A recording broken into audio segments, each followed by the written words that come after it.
Well, my friends, welcome back to Spot On with Link Lauren. Today is a good day for a myriad of reasons. I could not be happier about this news I'm hearing as it pertains to men and women's sports. As you guys know, I have been passionate about this subject for years. I spoke about it at length in our very first episode. I did an entire monologue on why I'm passionate about keeping men out of women's sports, about protecting women, how my life has been shaped by the incredible strong women within it. And I'm disgusted by folks like Senator Chris Murphy from Connecticut who want to keep men and women's sports. These are all a bunch of beta males who can't defend women. And I wonder what their daughters and their wives and their girlfriends think about them. We also have some updates on the Diddy trial. We have reached a verdict on the 5 counts. We'll be getting to that. We also will be discussing Alligator Alcatraz. Now, this is not something if you told me a year ago that I would have even believed would occur in the United States of America, but I love it. Okay, I'm jealous I was not invited to Alligator Alcatraz, and I will tell you why in a few minutes later on in the show. And we're going to give you an update as well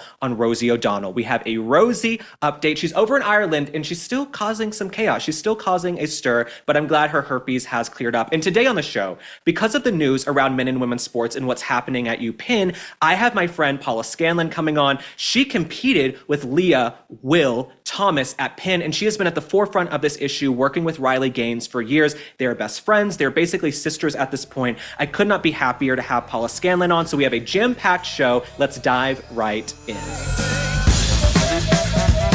Well, I could not be more excited to have this guest on. I imagine she feels very vindicated today. She has been at the front lines of this issue for years, trying to get men out of women's sports because no girl should have to share a locker room or a sports team with a grown-ass man, especially someone who'd been a man their whole life and then just decided willy-nilly, I'm going to be a woman and I want entree and carte blanche into all of these women's spaces. This is none other than Paula Scanlan. Paula, welcome to the show. I could not be more grateful to have you, especially on a day like today with all of this news breaking. Are you feeling vindicated by what UPenn is doing, having to apologize? I mean, I definitely am, but Link, we haven't seen the apology yet. So I'm very curious what they say. Is it going to be one of those apologies where they say something like, I'm sorry that you felt bad. I'm sorry that you felt like you were uncomfortable and that's your problem? Or is it going to say, we messed up, we were in the wrong, and we are sorry for the damage that we put you through?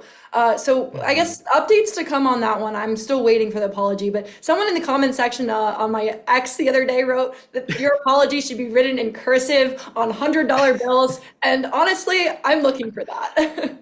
No, absolutely. You guys deserve an apology. You, Riley, all your teammates. I want to go back to the start, right? For people who might have no idea what's going on, yesterday you were at the White House with Secretary of Education McMahon. I believe you were there with Riley Gaines as well. And UPenn decided to finally capitulate what they should have done a long time ago. They're going to strip Lia Thomas of his titles. They're going to put the girls back on top, and they're actually going to respect the biological differences between men and women and not allow men and women's spaces. But tell me about the first time Lia Thomas came onto your radar when you were at UPenn.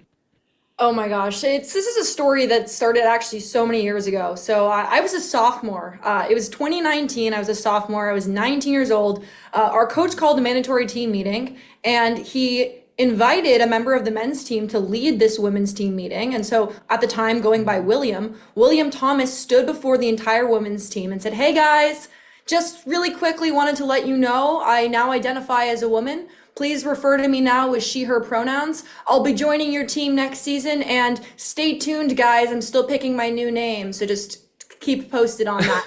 And this was back in 2019, and immediately I said to myself, where are the candid cameras? Is this a prank show? Is someone pulling up a prank on me? And I went online and I found that there was something on the NCAA website called the Transgender Inclusion Handbook that said if you are a man competing on any women's sports team, that you can identify as a woman, and within 1 year of taking testosterone suppressant, whatever that even is, you can join any women's sports team that you want to across D1, D2, D3. And the handbook was full of pictures of quite literally men wearing dresses, playing women's sports, saying that they're so happy. That was their evidence to why it was a good policy. Wow. And when you spoke up at UPenn, what happened to you? I imagine you were ostracized, you were called transphobic, because that's always what they try to do. And you know, I've been talking about this issue for years. That's how you and I became connected and became friends. I've been saying this is how they silence you. You say you don't want men and women's sports. You don't want kids injected with hormones. Suddenly you're transphobic. No, you're common sense. Tell me what it was like going to class and your peers, the way they treated you at Penn. Well, actually, for the first time ever on X yesterday, I was feeling a little bit unhinged, as they say, and I posted a text message that I actually received from one of my teammates. I'm not sure if you saw that. It was Hmm. exactly that. She just said, "You're disgusting. You're transphobic. How dare you have this viewpoint?" That was the stance that a lot of people would publicly say. But what was so interesting is behind closed doors, you'd get to a one-on-one conversation with the same people sending those messages and out loud to the group in their classes saying they were so proud of the inclusion. They had the opposite stance. So it was a lot of cowards. And exactly to your point, I first found your page actually because one of my really liberal friends told me that she did not agree with my viewpoint. And she found your TikTok video talking about the issue. And you actually were the person that made her say, actually, Paula, I know that you probably are right on this, and I see your point because this guy Link, he's on to something here, and he presented it in a really wonderful way. So I'm grateful for you and getting some of these more insane people over onto our side, and also getting the change across and helping people see really what actually is going on here. And it's not against anyone. This is pro woman. Absolutely. No, it's funny because I think I was the only person who looked like me, talked like me. I'm like gay with bleach blonde hair on TikTok saying we can't have men and women's sports. And I'll tell you why. It's like even Serena Williams, she spoke about if I played against, a man, I'm going to come in like 500th. You know what I'm saying? There's just no way, even though Serena is at the top of her game. And it's not a slight to women. There are biological differences between men and women. And what's crazy is these Ivy League universities in 2025 are actually going to have to start recognizing biology. Imagine sending your kid to a school where they can't tell you the difference between a man and a woman. No, exactly. You know what was so funny though? So obviously, the University of Pennsylvania has a really, really good medical school. Research, they also do a lot of pediatric work, which is super important. And when the Trump administration first pulled funding from the University of Pennsylvania, okay, people were saying, you're denying their rights. You're taking away these young children's health care because Penn is such a great research center. And I responded back to one of these people and I said, guys, do you really want your top medical research institution in this country not know the difference between a man and a woman and perpetuating these lies and telling us that a man belongs on our team? And I was saying, if they can't figure that out, I don't want them having funding. I don't want them being the leading medical researcher in this country. And so I would love to see that. And I would love to see, again, Harvard, the University of Pennsylvania, a lot of these other big med schools, even NYU where you went, right? They need to know basic biological reality to be good researchers. And I think this whole thing is so interesting to me. Maybe no one at the University of Pennsylvania was even a biology major. I mean, it seems like there's not even doctors really studying in undergrad anymore. And if they are, what are they learning? Absolutely. And I just want to go back real quick. You still to this minute have not received a formal apology from Penn, correct? No, it was just a blanket email that they sent, one to the athletic department and then one to, I think, the entire student body, just discussing the fact that they basically come to some terms of agreement with the Trump administration. I still think, unless they give you girls specifically a formal apology, the girls who they put through hell, ostracized, called transphobic, unless they do that, I still think the funding should be stripped. I honestly don't understand why we're funding these schools that have billions of dollars in endowment anyway, but that's a whole separate conversation. You brought up these kids in transgender procedures. I wanted to read you some more good news that happened yesterday with Stanford Medicine and get your take. So Stanford Medicine has finally decided to stop doing gender-affirming surgeries on patients younger than 19, joining Children's Hospital of Los Angeles and scaling back healthcare for transgender youth amid growing pressure from the Trump administration. Now, how are we feeling about this? I have been disgusted the last few years watching teenage girls get mastectomies, kids get sterilized, and it's the parents, I believe, who are sick, and the doctors who are radical liberals who are also sick. So isn't this another sign that we're moving in the right direction? It is, but you know what's so funny is those same people were trying to tell us that they're not doing procedures on young children. So if you've stopped them, you were doing them. And so are they admitting that they've been doing these procedures this entire time? I don't really know what's going on here, but yes, the wins keep on going. I think we also saw the Supreme Court case in Tennessee, right, where we're having the state is able to say, yeah, we're not going to do these. And it's constitutionally correct for them to say, no, we're not going to have gender procedures in our state. It's not going to be a win, though, until all 50 states. And really, truly, this issue, yes, it was unfair for Lia Thomas to be on my team. I did not enjoy undressing with him in the locker room 18 times per week. Do not get me wrong. But the bigger issue I have with this entire situation is the whole children being transitioned. I mean, we see people like Chloe Cole. The first time I met Chloe Cole, I wanted to cry. I wanted to give her a hug. I wanted all of these different emotions because what she's gone through is nothing I've gone through nothing compared to what Chloe's gone through. And I think that is exactly why this is so maddening. And I think people are really opening their eyes up to how insane it is when we are quite literally cutting off the healthy body parts of underaged kids.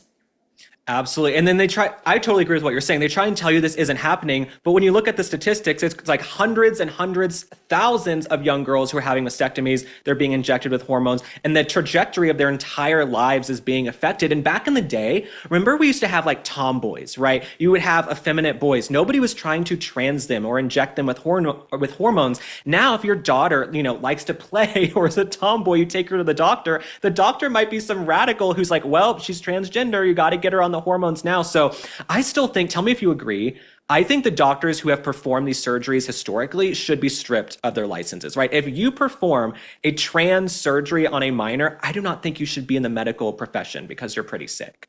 I'd like to one up that. I think you should serve time in jail. I think that should be equivalent to child abuse. I mean, not that there were no parents, but some form of like harming a minor. I mean, I'm not a lawyer. I don't really know. There's some category this falls into, truly. Right. I mean, malpractice at the very, very least absolutely should lose their license. I think they should go to prison for doing that to a kid. Why would you ever do that? They have a pledge to do no harm, and yet they're like, we're just going to cut off the body parts of a little girl, and it's good for her. Well, absolutely. And one thing I've been investigating, I'm still doing research on it now, and I spoke about this with Callie Means. I had Callie Means on my first episode. I'm sure you know who he is, and the audience probably knows him from the Maha movement. And he was talking about how there's this whole medical lobby that's pushing doctors to do this because they can make a lot of money, gazillions of dollars doing these surgeries, prescribing these hormones. Why don't we send, actually, if you're a doctor who has performed a trans surgery, why don't we send you to Alligator Alcatraz? Maybe that's what we can do, actually. I think we should send all these people to Alligator Alcatraz who've been performing surgeries on minors. But I want to talk to you also about being at the White House on one of the most beautiful days I've seen in American history. And I don't use that as hyperbole. The day you guys were all there for the signing of the executive order, I mean, the picture of all of you surrounding President Trump, it was so beautiful. And for years, they've tried to malign President Trump and say he's a misogynist, he's going to set women back. I feel like President Trump has protected women and women's spaces more than any president before. What do you think, Paula? Exactly. I mean, that day was so wonderful. I mean, he did it so early on in his administration. I knew he was going to sign some type of executive order. I was like, okay, he'll call us maybe over the summer, maybe a few months, let him handle some of the other problems in this country because there are so many he had to clean up.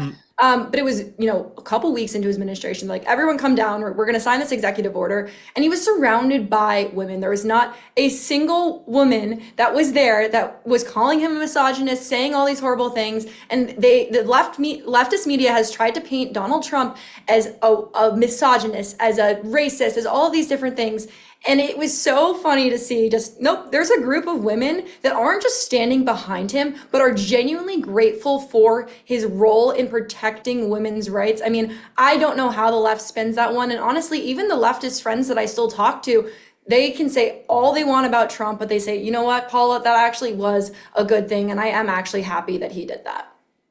Absolutely. I feel like this was an issue that galvanized voters in the last election. And the left was like, oh, this is just a culture war issue. These are just culture war issues. And I'm like, the fact that girls' locker rooms are being invaded by grown-ass men who are a foot taller than them, that is not just a culture war issue. It's a safety issue. And so I think President Trump was smart to lean into that on the campaign trail. And they say it's an 80-20 issue. I feel like it's 90-10, 99-1. Some people are just scared that they don't want to be called transphobic. They don't want to be called bigoted. Tell me where you think this movement goes, right? So Penn has decided to fall in line. They are going to respect biology and the differences between men and women after fighting it for years. Do you think other schools are going to follow suit across all 50 states?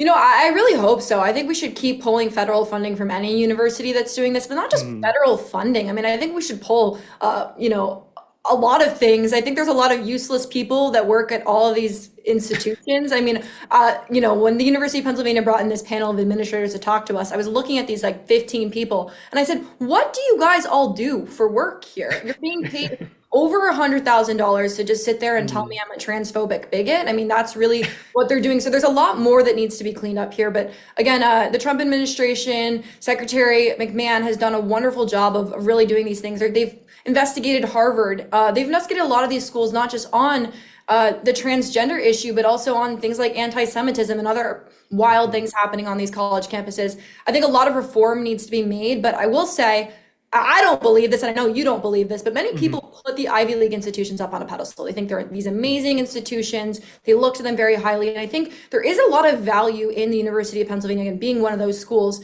making this decision, because other schools will say, if an Ivy League institution has to do this, maybe they're onto something, and it'll make them also change their ways. So even though I don't value them that way, they still are valued in the general public. And I do think overall this is a huge win, but it's only a first step.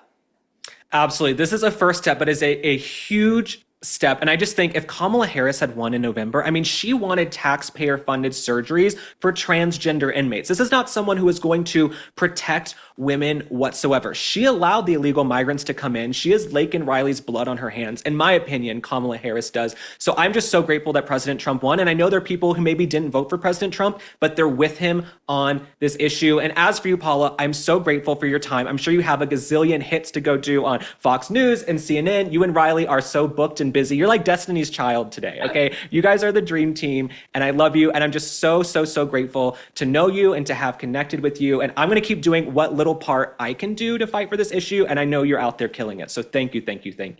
You're awesome, and you're making such a big impact, and I'm grateful to call you a friend. And what I will say, the last thing I will leave with is, we can hate on Lia Thomas all we want, and the NCAA and the Ivy League and all the people who put us in this position, but if that had never happened, you and I would have never been friends. So that's a positive. We'd have never become friends. And the last thing I will say is this, okay? We're in the golden age of America where you and I give 0 Fs anymore. Like, I was thinking last night, the stuff we're just allowed to tweet and say, not worry about being canceled. You could never do that 2 or 3 years ago. Now it's like, to be a liberal, you're kind of in like the loser club. Like, it's cool now to have conservative common sense values. So that's one thing I love about us. We can just like let it rip, but I'm sure I'll see you soon. You know, I don't like to leave my house too much, but I will see you soon. Thank you so much for coming on. I'll text you later.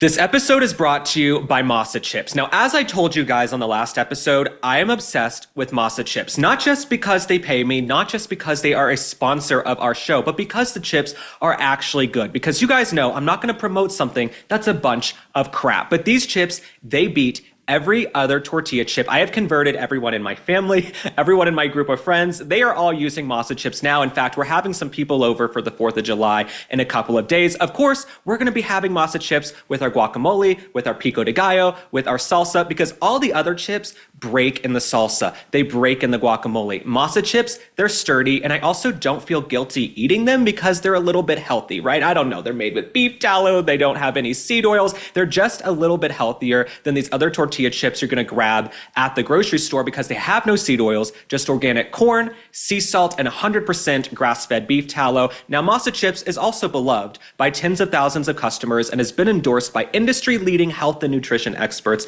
like Ben Greenfield and Gary Brecka. You really need to give Masa a try. Go to masachips.com/link and use code LINK for 25% off your first order. That's LINK if you're listening to us. Go to masachips.com/link, code LINK for 25% off your first order.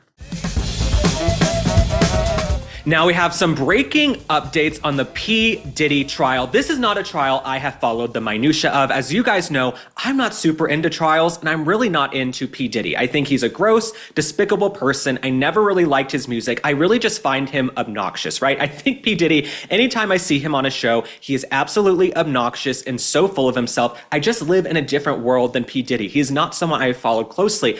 But we have a verdict on the 5 charges in the trial. I'm going to read them to you because this is breaking right now. So on count 1, racketeering conspiracy, he was found not guilty. On count 2, sex trafficking by force, fraud, or coercion, he was found not guilty. On count 3, transportation to engage in prostitution, guilty. P. Diddy was found guilty on count 3. Count 4, sex trafficking by force, fraud, or coercion, not guilty. Count 5, transportation to engage in prostitution, guilty. I probably could have told you that one. Now, P. Diddy, according to some of the drawings and the renderings we've seen from the courtroom, he is making little heart hand signs. He's clapping, he's laughing, he's telling his family allegedly he's going to come home. We don't know that to be the case. By the time you listen to this, they might have decided if he's going to prison for 1 year, 20 years, if he's just going to walk scot-free. One thing about P. Diddy, I truly believe, he knows where the bodies are buried with all of these other powerful people, and he has kept his mouth shut, right? When it comes to Jay-Z, a lot of these other celebrities who we've heard rumors about for years, P. Diddy has not talked or said anything. So I would be surprised if we see him go away to prison for 10, 20 years, or even 5 years. I have this feeling he could get a slap on the wrist. He could do 6 months, a year, maybe 2, which honestly, they're going to say there's overcrowding and probably get him out sooner than that. So we don't know exactly what's going to happen with P. Diddy. By the time you listen to this, we might have an update. But I want to talk to you about something that happened on Tuesday, something that just makes me love this country so much, and that is the President of the United States, President Trump, attended the opening of what they are calling Alligator Alcatraz. Now, if you've been on the internet the last few days, you have seen the clips and the pictures and the videos of Alligator Alcatraz. I will read you what Alligator Alcatraz is if you've been living under a rock and you don't know. So Alligator Alcatraz, it is in Dade Collier Training and Transition Airport in the Everglades, right? So they've turned this airport, this tarmac, into a detention center for illegal migrants. It apparently has 3,000 beds, and it's going to become the largest migrant detention center in the United States, and other states are expected to follow because we have to carry out these mass deportations. Barack Obama, he was the deporter in chief, right? This guy deported millions and millions of people.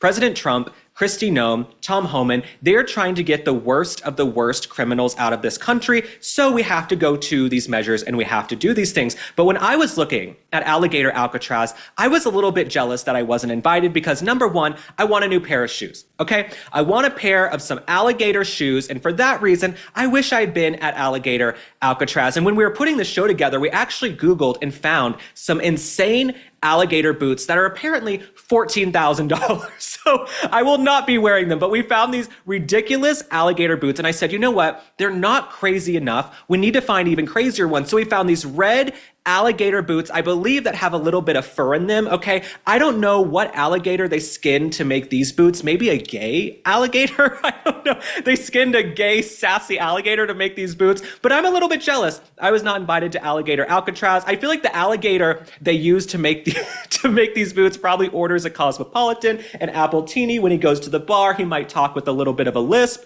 You know, what do gay horses eat? They eat hay. So I don't know what this alligator would eat, but I imagine they skinned a gay alligator to make those boots. And when I was looking at Alligator Alcatraz and President Trump touring the facility and the Everglades and thinking of the swamp, I was reminded of Kim Kardashian's Halloween costume from last year. I don't know why this popped into my head, but it was so disturbing and gross and scary and just something you would see in a nightmare. I was reminded of Kim Kardashian because she went as an albino white alligator for Halloween this year. Now, I'm here to tell you, if you looked out your window of Alligator Alcatraz and you're an illegal migrant and you saw this thing swimming in the water, you would probably beg to be deported, okay? You'd probably be asking to be sent back to Venezuela. You'd probably be asking to be sent anywhere else to a third-party country because this is one of the scariest things I've seen. So when I saw Kim Kardashian in this albino alligator, I just thought, I hope she's not in the water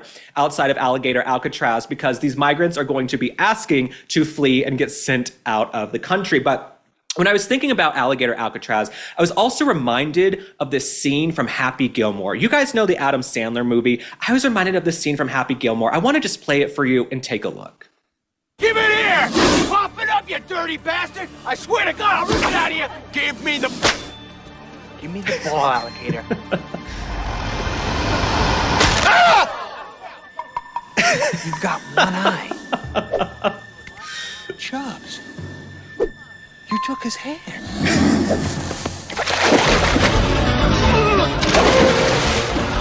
Baby!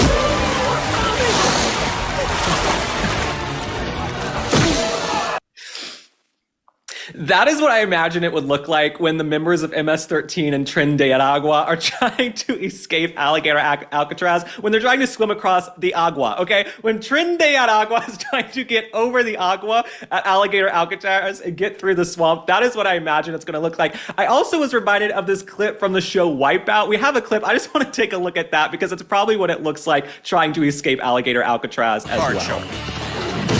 Ooh, that was quite... Okay, so jokes aside, I want to read you a little bit more about Alligator Alcatraz. So it took 8 days to construct, and it's going to cost $450 million per year to operate and will be fully reimbursed by the federal government. Now, this sounds like a lot. This sounds insane, $450 million. I'm here to tell you, Florida is a wealthy state because people are moving to Florida in droves. They're moving to these red states to get out of these failing cities like Chicago, New York, and Los Angeles. And I hope some of them aren't bringing all of their liberal policies with them. But the federal government, this is a small reimbursement and a small price to pay to get violent criminals off the street. As we saw in California recently with the ICE raids and people overtaking freeways and burning cars and waving Mexican flags, these folks are not winners, right? These are some bad folks, as we saw with Laken Riley, Jocelyn Ngari, and so many other women who have lost their lives at the hands of illegal migrant criminals. You have to get these folks out of the country. And President Trump, he was actually asked about Alligator Alcatraz, and he had some funny remarks to say about outrunning these alligators. I want to take a look at that as well. This is not a nice business. I guess that's the concept. If the snakes are fast, but alligators, we're going to teach them how to run away from an alligator, okay? If they escape prison, how to run away. Don't run in a straight line. Run like this. And you know what? Your chances go up about 1%, okay? Not a good thing. That's how we run from our boyfriends when we don't want to put out. Don't run in a straight zigzag. Get away. No, I love that President Trump just has such riz. I mean, when I say President Trump is the last rock star on earth, this man gives 0 Fs, okay? He won with a decisive mandate. He's outside the White House going to visit a facility we are calling Alligator Alcatraz, and he's explaining how to outrun alligators. This is not something you would get from any other president, right? This is not something you would have gotten from Hillary Clinton or Kamala Harris. In fact, if they had won their presidencies in 2016 and 2024, we would probably still have many illegal migrants running amok on the street. But thank you, President Trump, for actually getting these criminals off the street and into these detention centers. And thank you to Governor Ron DeSantis, Kristi Noem, and everybody who has made this happen. Now, some folks are not happy. The liberals, they have Trump derangement syndrome. They are just melting down. They are apoplectic over the fact that we're getting criminals off the street. I don't know why they are so hell-bent on keeping MS-13 and Tren de Aragua on the street, but they are. And one of those women, and I use the word women loosely, who is very upset is actually Joy Reid from MSNBC. Let's take a look at what she had to say about Alligator Alcatraz. To forget about him, but Ron DeSantis is still governor of Florida. He took the Comfy Couch hosts on a tour of the concentration camp that he's building in Florida in order to round up people, brown people, and throw them in a camp because he doesn't want them in Florida. Surprise, surprise, the economy of Florida is going to be severely harmed by rounding up brown people who, by the way, all over this country, Latinos are afraid to go to work. Anybody who is perceived or looks Latino is afraid to go to work. Now, I don't have a lot in common with Joy Reid, except for the fact that we have the same hairstylist. Okay, Joy Reid has been copying my hairstyle for years. Joy Reid, you will be hearing from my lawyer. But Joy Reid, she says the economy is going to be affected because people are going to be out of their jobs. Why doesn't she worry about the fact that she has no job, that she was fired from MSNBC because she's a racist piece of crap and her ratings were in the gutter? Okay, Joy Reid, maybe worry about the fact that you don't have a job, and don't worry about what's going on in Florida. Okay, Florida seems to be run just fine. Governor Ron DeSantis seems to be doing great. Everything's hunky-dory. But this is who Joy Reid is. She seems to be melting down. She needs to get off the Cabernet, get off the Merlot, stop drinking, and try and find some type of employment, okay? And also, the blonde hair is not for everyone, Joy Reid. The blonde hair doesn't really suit you. But let's move on to some other things. Now, this last clip I want to look at is of another liberal influencer. I believe his name is Luke, and he is losing it, okay? He is absolutely losing it over Alligator Alcatraz. Let's hear what this deranged liberal had to say. You're calling it Alligator Alcatraz. Are you f***ing kidding me? If you missed it, Trump is headed to a low-cost immigrant detention camp built by Ron DeSantis in the Florida Everglades. According to Triple K Caroline, quote, the only way out is via a one-way flight, and it's surrounded by dangerous wildlife. True. You cannot be serious. Listen, I know most maggots are 10-watt bulbs and 200-watt sockets, but let me see if I can make this crystal clear for you.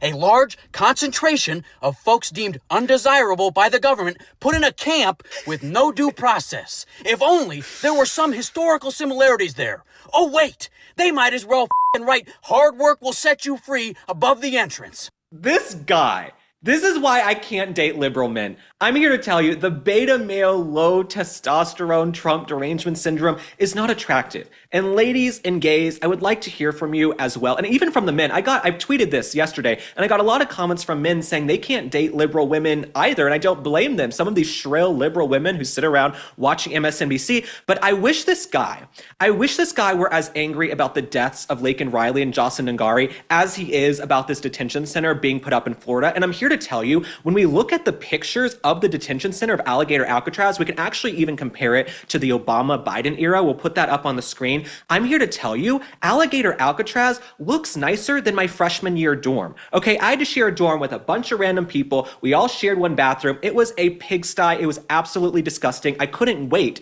to move out. So I'm here to tell you, this guy is upset about Alligator Alcatraz. Why weren't you upset about the illegal migrants who are murdering, raping, and killing young women in the United States of America? You should be worried about that. Why weren't you worried about the fact that Obama and Biden, between 2009 and January 2017, they deported millions of people, millions and millions of people. And it's a shame. It's a shame that this young man is actually kind of cute. Okay, he looks good. He has a cute face. If you watch him on mute, you might think, oh, okay, he looks pretty good. But the second you turn the sound on and he opens his mouth, you realize he's a screaming, insane liberal. So we wish all the liberals well. I am happy about Alligator Alcatraz. I feel like this is going to become a theme in red states. They're going to want to one-up each other. They're going to be opening their own detention centers. I mean, if there's an empty airstrip in your state, you might be getting an Alligator Alcatraz as well. But let's move on to some other hot topics. Well, my friends, gird your loins, grab a barf bag, because we have a Rosie O'Donnell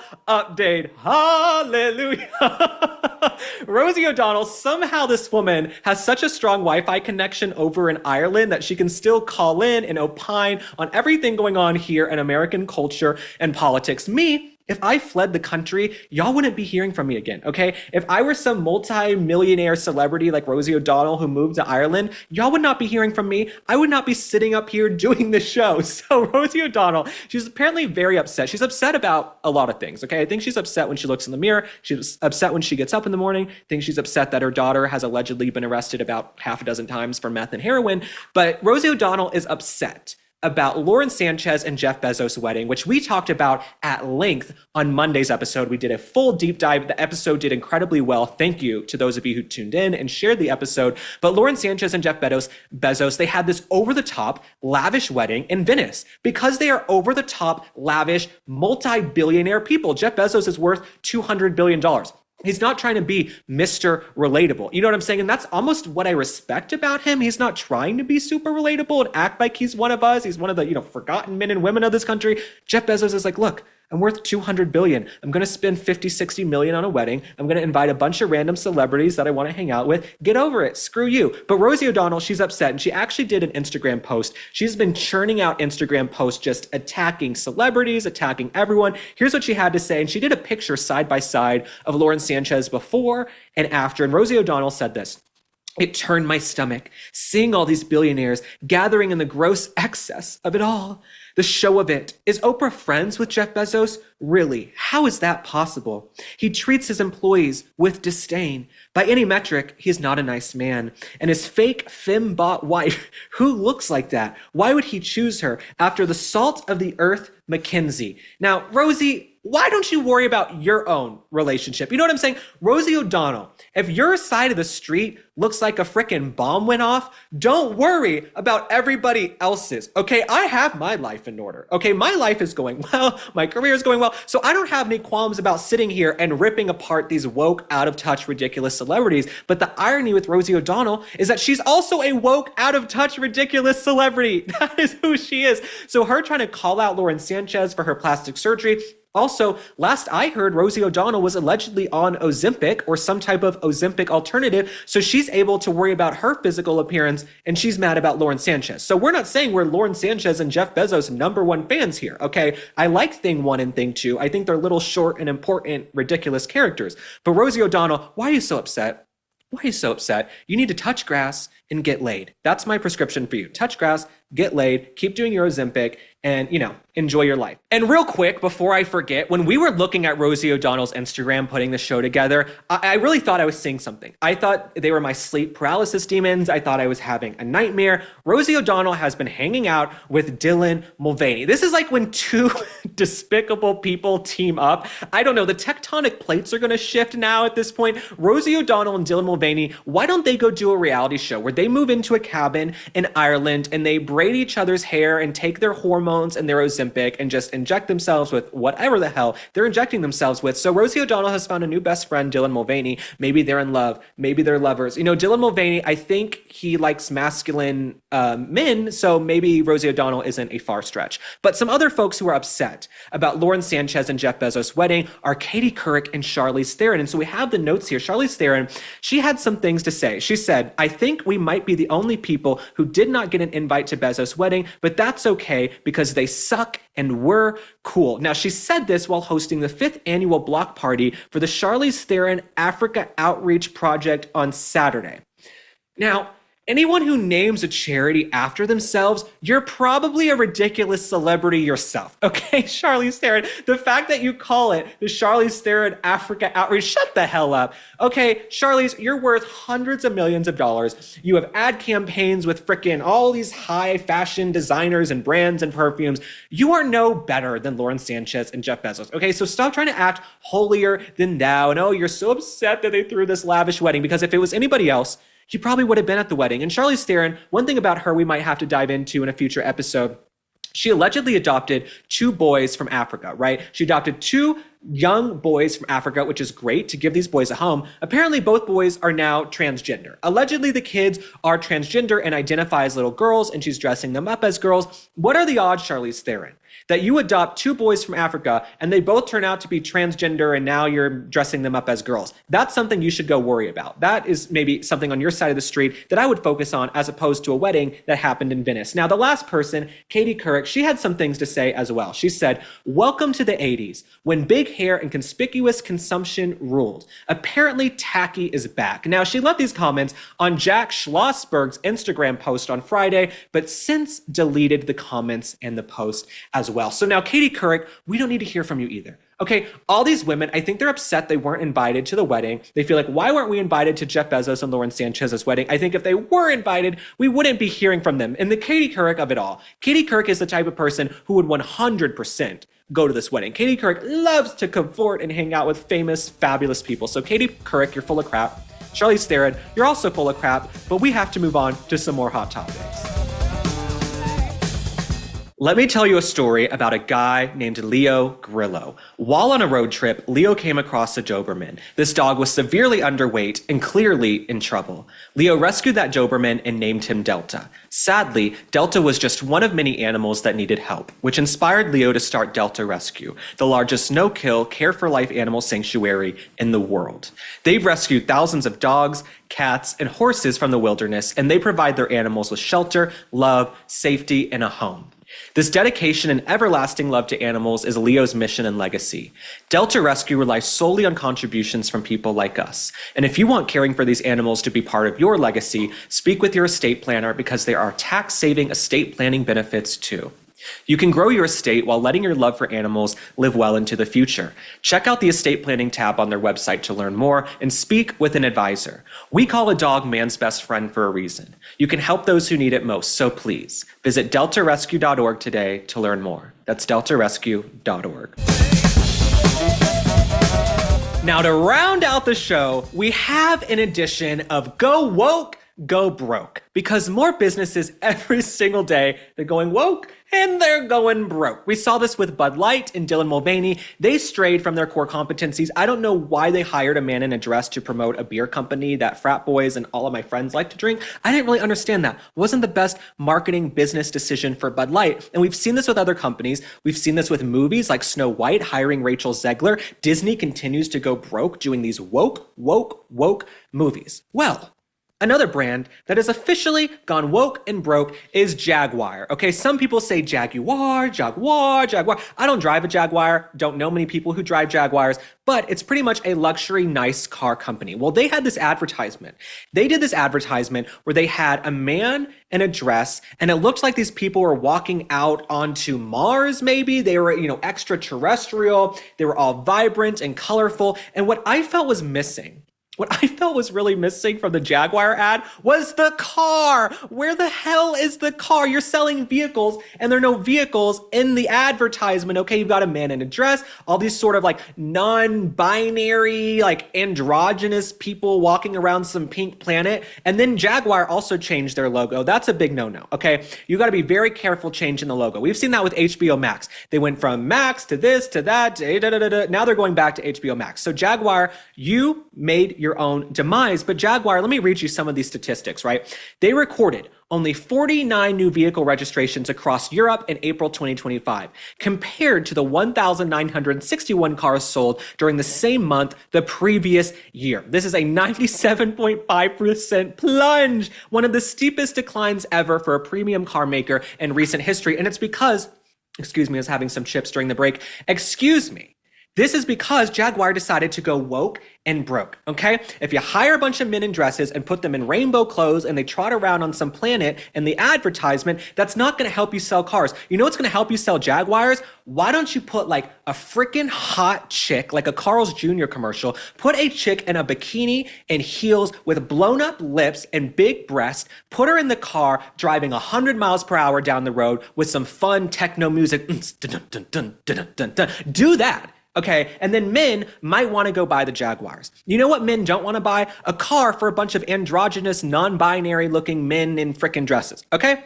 Maybe Harry Styles wants this car. He's got that sort of androgynous, style. But I don't know any men who are going to go out and pay for a premium luxury car when the advertisement has men in dresses and doesn't even show off what the vehicle can do. So go find some hot chicks, okay? Not chicks with purple hair and 10,000 nose rings, okay? Go find some hot chicks.